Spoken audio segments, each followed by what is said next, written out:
जमीन के दाखिल खारिज का अब आपको टेंशन लेने की जरूरत नहीं है। अगर आपके जमीन का भी दाखिल खारिज नहीं हुआ है तो देखें अब आप आसानी से करवा पाएंगे। अब झंझट खत्म हो गया है। आखिरकार करना क्या पड़ेगा, तो देखें सबसे पहले समझें कोई भी जमीन है और जमीन का दाखिल खारिज, खास करके अगर बात करें तो जमीन की अगर खरीद बिक्री होती है तो वैसे सिचुएशन में जमीन का दाखिल खारिज होता ही है।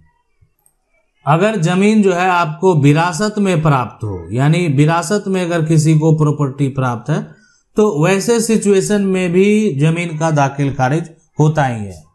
लेकिन आखिरकार अब आपका दाखिल खारिज जो है, यानी दाखिल का मतलब क्या हुआ कि नया मालिक राजस्व रिकॉर्ड जो है उसमें दर्ज हो गया।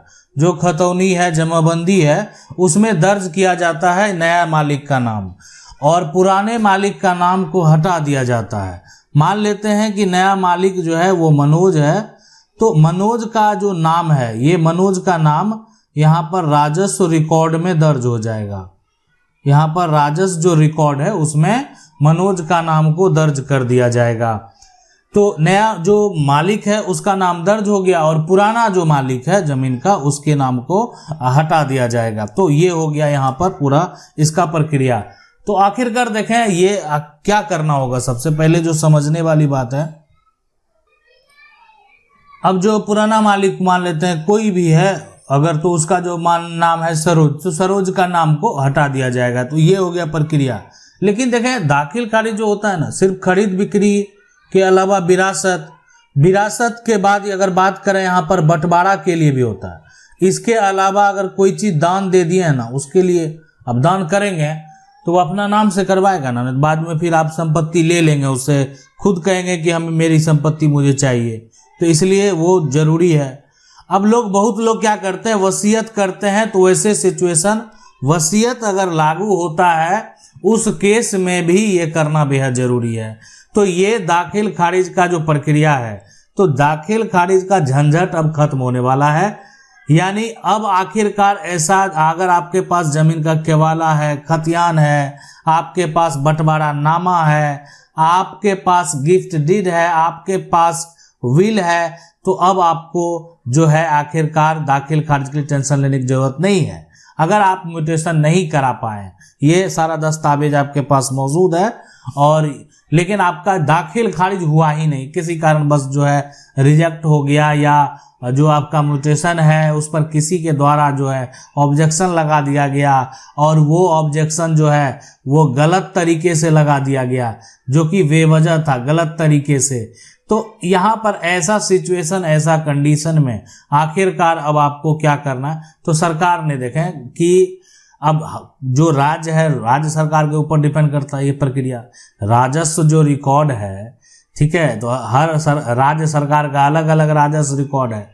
तो अभी जो है बिहार राज्य में हो रहा है भूमि का सर्वेक्षण, तो इसलिए ये तो प्रक्रिया आप समझ गए होंगे कि, लेकिन अब वहां पर जो वहां का सरकार है अब ऐसा नियम निकाल दिया कि देखें आप कागजात लाइए, डॉक्यूमेंट लाइए, मेरे पास जो है डॉक्यूमेंट जो है वो लाइए, कागजात दिखाइए, और अगर आपके पास जो कागजात है जिससे कि ये साबित होता है कि नहीं देखें आप प्रॉपर्टी के मालिक हैं, ये साबित होता है, तो ऐसे सिचुएशन, ऐसे कंडीशन में हम डायरेक्ट जो है ना जमीन जो है भूमि का सर्वेक्षण आपके नाम पर कर देंगे।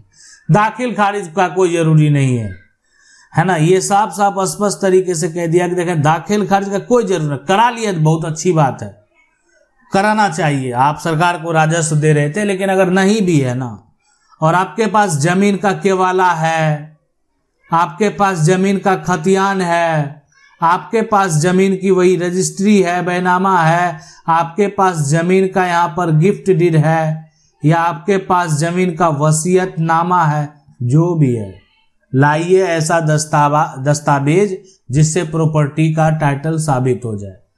और अगर आप ये लाने में सक्षम हैं तो फिर आपको घबराने की जरूरत नहीं है, आप आसानी से जो है आप जमीन का दाखिल खारिज जो है करवा पाएंगे।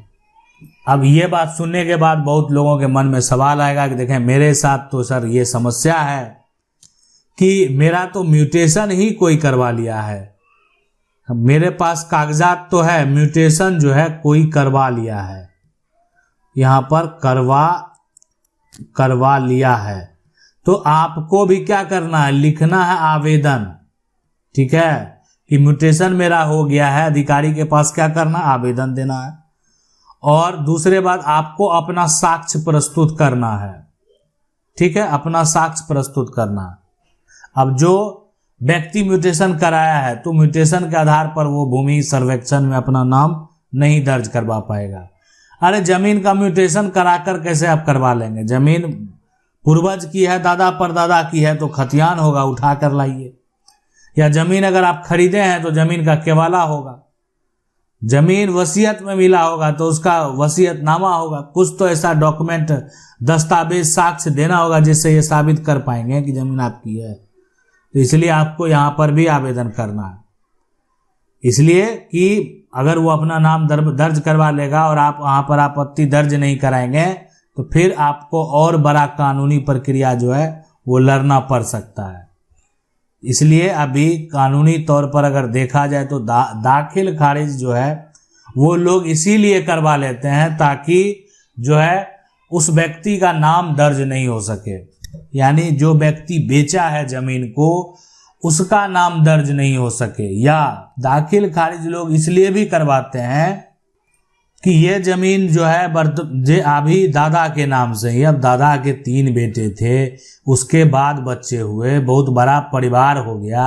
अब कब किसका मंशा जो है, सबका घर और परिवार में मानसिकता जो है वो एक जैसा नहीं हो सकता। मतलब जो आप सोच रहे हैं तो आपके सोचने के अनुसार आपके जो भाई हैं या आपके चचेरे भाई हैं या आपके जो चाचा, वो तो नहीं सोचेंगे। तो इसलिए सभी का सोच डिफरेंट है, यानी सभी का सोचने का तरीका अलग अलग है।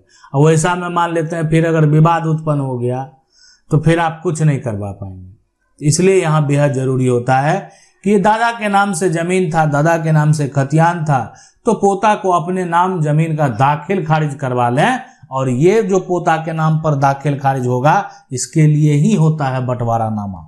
आप बंटवारा नामा पंचायत स्तर से बना सकते हैं, जिसको आप पंचनामा बोल सकते हैं, ठीक है। ये भी इसके आधार पर भी आप जमीन का दाखिल खारिज करवा लेते हैं ताकि विवाद नहीं हो। और आज उसी दाखिल खारिज के आधार पर जो है और ये बंटवारा नामा के आधार पर आप भूमि सर्वेक्षण करा लेंगे।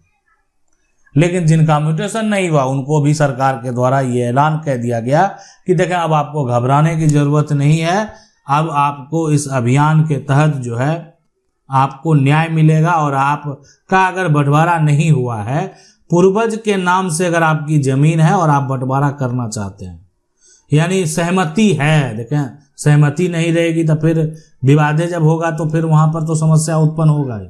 लेकिन अगर सहमति है तो आप जाकर जमीन का बंटवारा कागजात तैयार करेंगे, सारा इंफॉर्मेशन देंगे, आपकी प्रॉपर्टी को अलग अलग नाम से दर्ज कर दिया जाएगा। ये प्रक्रिया अब होने वाला है। आशा करते हैं वीडियो अच्छा लगा होगा। वीडियो को लाइक जरूर कर दें। चैनल को पहली बार देख रहे हैं सब्सक्राइब करके जो बेल आइकन है उसको जरूर दबा लें। मिलते हैं अगले वीडियो में, तब तक के लिए जय हिंद।